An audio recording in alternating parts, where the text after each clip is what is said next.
Good morning, everyone. It's Carol Williams with Williams Immigration, and we are back for another Monday morning edition of Beyond the Soundbite, where we talk about all things U.S. immigration.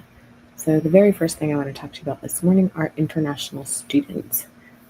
Last week, we talked about how international students were at that point having their status revoked in SEVIS and visas terminated with no notice for many folks. It just came in the form of an email. This week, I am letting you know that due to several lawsuits in federal court and several judges forcing and ordering ICE to reinstate those SEVIS statuses, but the judges were only able to say you need to reinstate the status of the individual students that were part of the various lawsuits.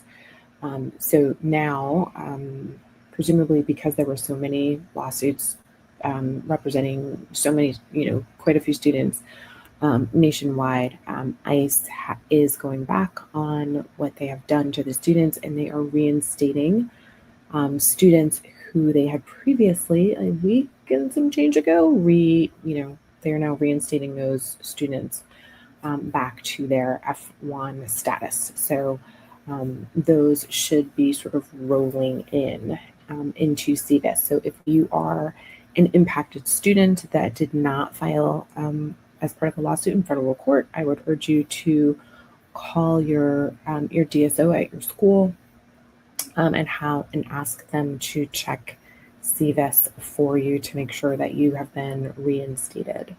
And I would continue to call until they see that you've been reinstated. The next thing I want to talk to you about is pretty specific to Florida, but does have a potential sort of nationwide impact. According to the Miami Herald, last week we saw DHS coordinate with local law enforcement here in the state of Florida. It was an operation called, according to Miami Herald, called Operation Tidal Wave, where they sought out around 800 undocumented immigrants. So apparently the official word, again, according to the Miami Herald, was that they were only looking for individuals that had final deportation orders or had some sort of criminal history. And so it was reported that these raids, and they were looking for folks in some of the major cities, to include Miami, Orlando, and Tampa. So while that is an extremely Florida-specific bit of news, it could happen in other major cities where we see coordination between the local law enforcement and DHS. So that is one of the reasons why I wanted to bring it up. The other reason I wanted to bring it up is that if the undocumented individuals were pulled off of work sites, those employers may now see, as a result of that, an I-9 audit coming their way.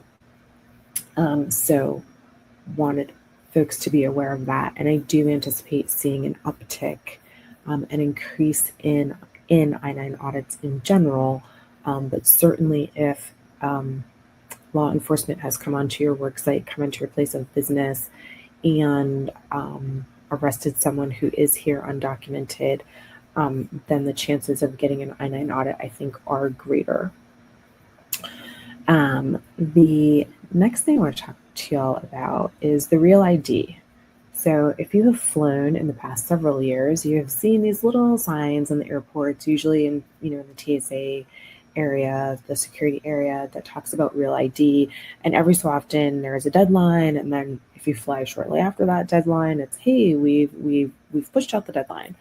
Well, it seems that we have another deadline of May 7th. I haven't seen anything sort of pushing it past May 7th again, so sort of kicking this can down the road. I haven't seen that. So currently, as of May 7th, if you are traveling domestically within the U.S., and it doesn't matter who you are, if you are a U.S. citizen, if you're a green card holder, or if you're a non-immigrant, you will need to travel and be able to show real ID compliant identification.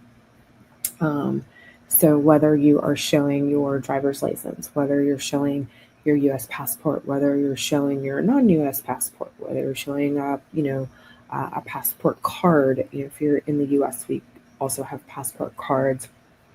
The other thing that you can show is any of the IDs that sort of fast track you through security. So Global Entry, Nexus, Sentry, FAST, any ID documents issued from those programs. If you were issued an employment authorization document or an EAD from the Immigration Service, that should also be Real ID compliant at this point. So there's a host of ID that people show when they travel, but you have to make sure as of May 7 that identification document is Real ID compliant.